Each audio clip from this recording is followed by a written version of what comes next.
World War II was one of the worst wars the world had ever seen, but it was also pretty weird. What are the 20 weirdest World War II facts? And what does Mickey Mouse have to do with them? Number 20. Some unlikely soldiers. As the United States went to war, so did many Hollywood animation studios. The budgets were cut, and many animators were put to work creating cartoons to boost morale and promote the US war effort. But it wasn't just the animators who got put to work. It was some of the most iconic animated characters of all time. Bugs Bunny was a frequent guest star in these shorts, often promoting war bonds. The most iconic cartoon, though, was Disney's Der Führer's Face, where cartoon versions of the Axis leaders, including Hitler himself, tormented Donald Duck in a bizarre nightmare. It wasn't the only industry that went to work. Number 19. No rides. In 1941, the car industry was booming. Driving around in an automobile was a status symbol, and an American-made car company like General Motors and Chevrolet had them rolling off the assembly line. Over 3 million cars were produced in 1941 alone,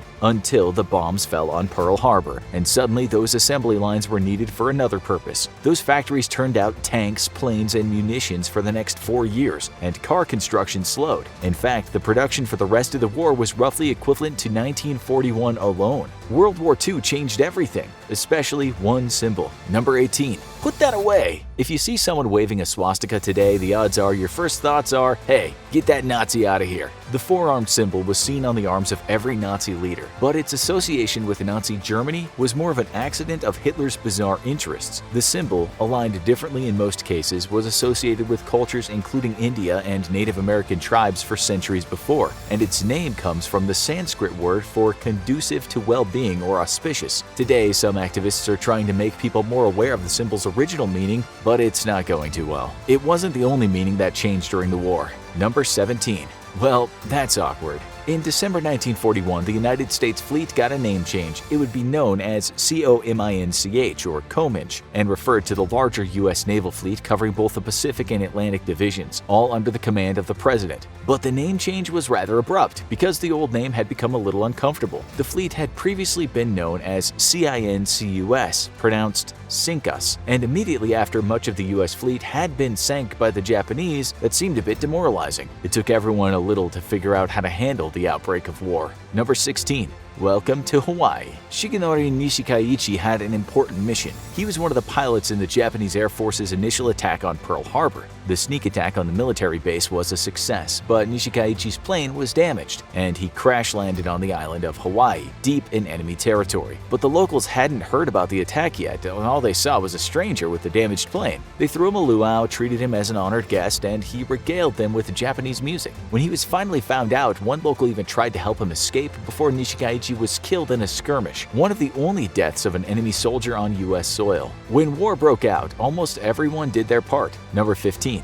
A majestic driver. It's a tradition of the British royal family for their heirs to serve, but in 1944, King George VI had other plans. He wanted his elder daughter, Princess Elizabeth, to focus on her royal training as the future queen. But she was determined and wound up training and repairing engines so she could keep the British war machine humming. She even joined the Auxiliary Territorial Service to work as a driver, which means that there were quite a few World War II veterans who were probably getting a ride from Her Future Majesty, Queen Elizabeth. In America, too, some bold-faced names served. Number 14. Celebrity heroes. World War II led to a draft in the United States, and there was no pass for celebrity. Present and future names became big soldiers, including Jimmy Stewart, Clark Gable, and Kirk Douglas. Even teenage Mel Brooks lied about his age and served in the last years of the war defusing landmines. Many came home more famous than they left, but some didn't come home at all. Among the most famous celebrity casualties of World War II included bandleader Glenn Miller, Heisman Trophy winner Niall Kinnick, and British actor and Gone with the Wind co-star Leslie Howard. But casualties were never higher than in one area. Number 13. Generation lost. Any look at the overall casualties of World War II will indicate that the Russians got hit the hardest. But the statistics become even starker when you look at one specific year, 1923. The men born in that year would have come of age in the middle of the war, and most of them would have been drafted. The tragic result? An estimated 68% of Russian men born in 1923 did not survive World War II.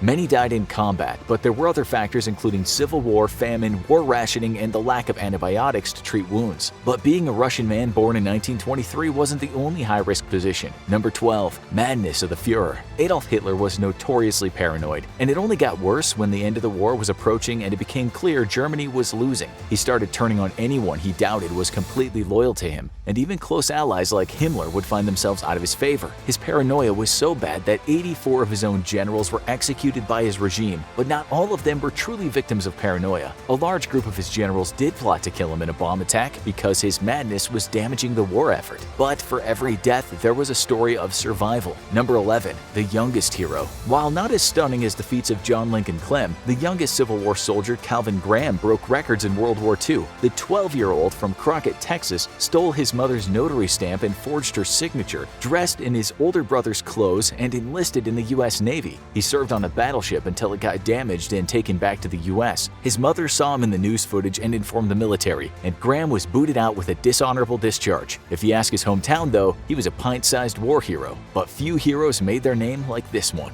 Number 10. The 100-man warrior. John R. McKinney began that day like any other, as a guard for the U.S. Army in the Philippines. Suddenly, an army of Japanese troops attacked. It was a group of 100, and McKinney stood alone with only an M1 rifle to fend them off. When he eventually ran out of bullets, he turned to hand-to-hand combat and fended off the entire group, lasting over 30 minutes and 2 waves of attack. The final casualty count: 38 dead Japanese soldiers, 1 severed ear, and 1 shiny new Medal of Honor for his bravery. One soldier, though, had the worst luck. Number 9. The man who fought on every side. In World War II, if you were captured by some armies, there was a good chance you just got switched sides involuntarily. That was the legendary fate of a Korean soldier, Yang Kwang-jong. He had been drafted by the Imperial Japanese Army and was on the Russian front of the war, until he was captured by them and became a soldier of the Red Army. That fight set him up against the German Army, and he was captured again and became a member of the German Wehrmacht as a prisoner of war. This was around the time that U.S. soldiers landed in Europe, and after some time in a prison camp, he was released and lived in the United States, where his story attracted a lot of attention. However, in 2005, a Korean SBS documentary cast doubt on whether this was a true story of war or just a colorful legend. Historians differ on whether Yang Kwang-jong's crazy story is likely to have happened. He's listed as having died in 1992 in Illinois, but the hard evidence of his death or life is lacking.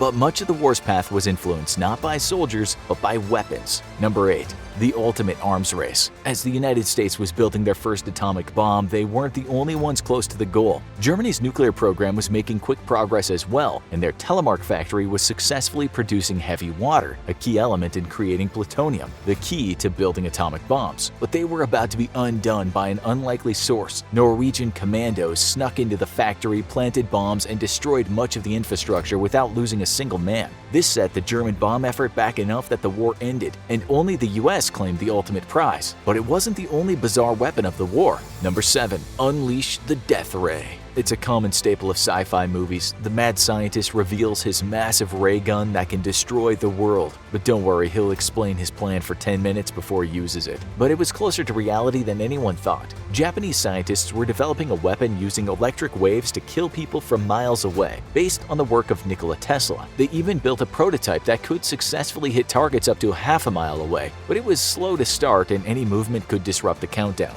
Ultimately, the Japanese death ray fell apart simply because it was a lot faster just to keep shooting. But far away from high-tech weapons, some battles kept raging. Number 6. The longest battle ever. As soon as the war between Britain and Germany began in 1939, conflict kicked off in the Atlantic Ocean. The seas were filled with German U-boats with one purpose: disrupting the supply chain to Britain and starving out the island nation. The Royal Navy sprang into action to fight them and were soon joined by Canadian and American navies. It was a battle like any other, with one key exception: it never ended for the duration of the war. It would become known as the Battle of the Atlantic, and it would rage for the entire length of the war until Germany surrendered in 1945. The war eventually ended, but not for everyone. Number 5. The Last Soldier. Hiro Onoda was a soldier in the Imperial Japanese Army when he was sent to the Philippines on a mission. Before he left, he was sworn by commanders to a solemn vow. No matter what, he would not surrender, and he would never give up his mission. He became a guerrilla warrior in the hills of the Philippines with a few other soldiers, and when they were told the war was over, they refused to believe it. Eventually, various skirmishes took the lives of Onoda's men, but he kept on fighting. It was 1974 when he was found, and his elderly commanding officer came to the Philippines to tell him he was finally relieved of duty. Serving for a long time didn't always guarantee a good ending, for people or for ships. Number 4. The unluckiest ship. The SMS Vine saw a lot of action over its years, originally being put into service by Austria-Hungary. It was sunk during the First World War but was still in relatively good working order when it was pulled out of the depths by Italian forces. Mussolini and his men believed it could be repaired and be a useful ship for the Italian Navy, and it eventually became a hospital ship for Axis troops. That is, until it was targeted by Allied forces and sunk to the bottom of the sea once again. Not only was it the only ship sunk in both world wars, but it was sunk by different sides in each war. It took a lot of smarts to survive the war. Number 3. The greatest spy? Juan Pujol Garcia was one of the most colorful figures of the war, a notorious Nazi spy who gave them a lot of information while living in Britain. But the Spanish man had an even bigger secret. He was a British double agent who specialized in giving the Germans ridiculous false information. While his Nazi handlers were sending him money to fund his operations in Britain, he was actually living it up in Portugal and made up most of his information, even sending the Nazis on the trail of a fictional Welsh fascist movement as potential allies. And while being a spy